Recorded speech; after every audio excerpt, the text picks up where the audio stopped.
দেবকে ব্ল্যাকমেল করে রাজনীতি করাচ্ছে তৃণমূল। দেবকে টার্গেট করে একই বলে ফেললেন দিলীপ ঘোষ। তাহলে কি রাজনীতিতে মন নেই দেবের? দিলীপ ঘোষ মুখ খুলতেই একেবারে বিস্ফোরক কাণ্ড। দিলীপের এই কথা শুনে চুপ থাকতে পারলেন না দেবও, তাই এবার মুখ খুললেন অভিনেতা। আর মুখ খুলতেই দিলীপ ঘোষের মন্তব্যকেই সাপোর্ট করলেন দেব। কিন্তু দেবকে নিয়ে কেন এমন বিস্ফোরক মন্তব্য করে বসলেন রাজ্য বিজেপির দাপুটে নেতা? দেখুন, তৃণমূল কংগ্রেসের শহীদ দিবসের পরে পশ্চিম মেদিনীপুরে ঘাটালে রাজনীতিতে নতুন করে উত্তাপ ছড়িয়েছে। বিজেপি নেতা দিলীপ ঘোষ তৃণমূল সাংসদ অভিনেতা দেবের বিরুদ্ধে একগুচ্ছ মন্তব্য করে নতুন বিতর্কের জন্ম দিয়েছেন। দিলীপের বক্তব্যে উঠে এসেছে দেবের ভূমিকা, রাজনীতি নিয়ে তার অবস্থান এবং ঘাটাল মাস্টার প্ল্যান বাস্তবায়নের প্রসঙ্গ। দিলীপ ঘোষ দেবকে ভালো ছেলে কিন্তু অকর্মণ্য বলে আখ্যা দিয়েছেন। তার মতে দেব যদি প্রতি নির্বাচনের আগে একই কথা বলেন কিন্তু বাস্তবে কিছু করেন না। ঘাটালের মানুষ বছরের 6 মাস জলমগ্ন অবস্থায় থাকলেও সাংসদ হিসেবে দেবের কোনো দৃশ্যমান কার্যকলাপ নেই বলে অভিযোগ বিজেপি নেতার। এছাড়াও দিলীপ ঘোষ বলেন দেব নাকি এক প্রকার বাধ্য হয়ে রাজনীতি করছেন। তার অভিযোগ দেবকে ব্ল্যাকমেল করে ভোটে দাঁড় করানো হচ্ছে। তৃণমূল কংগ্রেসই তাকে সিনেমা প্রোডাকশনের হাউস বন্ধ করে দেওয়ার হুমকি দিয়ে রাজনীতিতে টিকিয়ে রেখেছে। এমন অভিযোগ রাজ্য রাজনীতিতে যথেষ্ট চাঞ্চল্য তৈরি করেছে। এই মন্তব্যের পরিপ্রেক্ষিতে দেব পাল্টা প্রতিক্রিয়া দিয়েছেন। তিনি দিলীপ ঘোষের সমালোচনাকে ব্যক্তিগতভাবে না নিয়ে বরং তাকে সোজা সাপটা কথা বলা রাজনীতিক হিসেবে বর্ণনা করেছেন।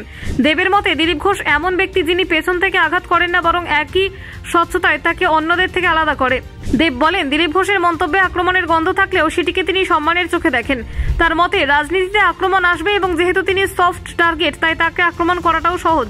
তবে তিনি জানান এই আক্রমণকে তিনি নেতিবাচকভাবে নিচ্ছেন না, বরং তার থেকে শিক্ষা নেওয়ার চেষ্টা করছেন। দেব আরও বলেন ঘাটালের উন্নয়ন এবং মাস্টার প্ল্যান নিয়ে তিনি সচেষ্ট। বন্যা পরিস্থিতি মোকাবিলায় তিনি প্রশাসনিক স্তরে একাধিক বৈঠকে অংশ নিচ্ছেন এবং প্রয়োজনীয় পদক্ষেপ গ্রহণ করার চেষ্টা চালাচ্ছেন। তার মতে অনেকেই তাকে আক্রমণ করছেন কিন্তু সাহায্যের হাত বাড়াচ্ছেন না। এই প্রসঙ্গে দেব আরও বলেন বিরোধীরা যদি চান তাহলে তার সঙ্গে কাঁধে কাঁধ মিলিয়ে কাজ করতে পারেন, কিন্তু সেটা না করে শুধু আক্রমণ করলেই সমস্যার সমাধান হয় না। তিনি মনে করেন সব পক্ষকে মিলিয়ে ঘাটালের সমস্যার মোকাবিলা করতে হবে। বিরোধীদের পোস্টার প্রসঙ্গে দেব বলেন তাকে উদ্দেশ্য করে পোস্টার লাগানো হয়েছে ঠিকই, কিন্তু তাতে তিনি হতাশ নন, বরং তিনি বলেন এগুলো তাকে আরো শক্ত করে তোলে যখন মানুষের পাশে দাঁড়ানোর তাগিদ বাড়িয়ে দেয়। দেবের বক্তব্যে উঠে এসেছে একটা স্পষ্ট বার্তা, তিনি নিজের দায়িত্ব সম্পর্কে সচেতন এবং রাজনীতি তার জন্য বাধ্যবাধকতা নয় বরং একটি দায়িত্ব। তবে দিলীপ ঘোষের বক্তব্যে দেবের রাজনৈতিক অবস্থান নিয়ে সংশয় প্রকাশ পেয়েছে।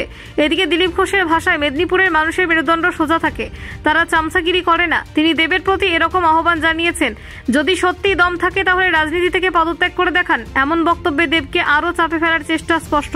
তবে দেব তার প্রতিক্রিয়ায় কোনো রকম প্রতিহিংসার সুর না এনে সৌজন্য বজায় রেখেছেন। তিনি যে রাজনৈতিক বিতর্কে ব্যক্তিগত অপমান নয় এবং সৌহার্দ্যপূর্ণ আলোচনা চান সেটাও তার বক্তব্যে স্পষ্ট। ঘাটালের মাস্টার প্ল্যান, বন্যা সমস্যা এবং দেবের সাংসদ হিসেবে দায়িত্ব পালন, এই তিনটি ইস্যুর বর্তমানে ঘাটাল কেন্দ্রের রাজনৈতিক বিতর্কের কেন্দ্রে রয়েছে। এর সঙ্গে যুক্ত হয়েছে দিলীপ ঘোষ ও দেবের ব্যক্তিগত রসায়ন। Bureau report, news prime Times.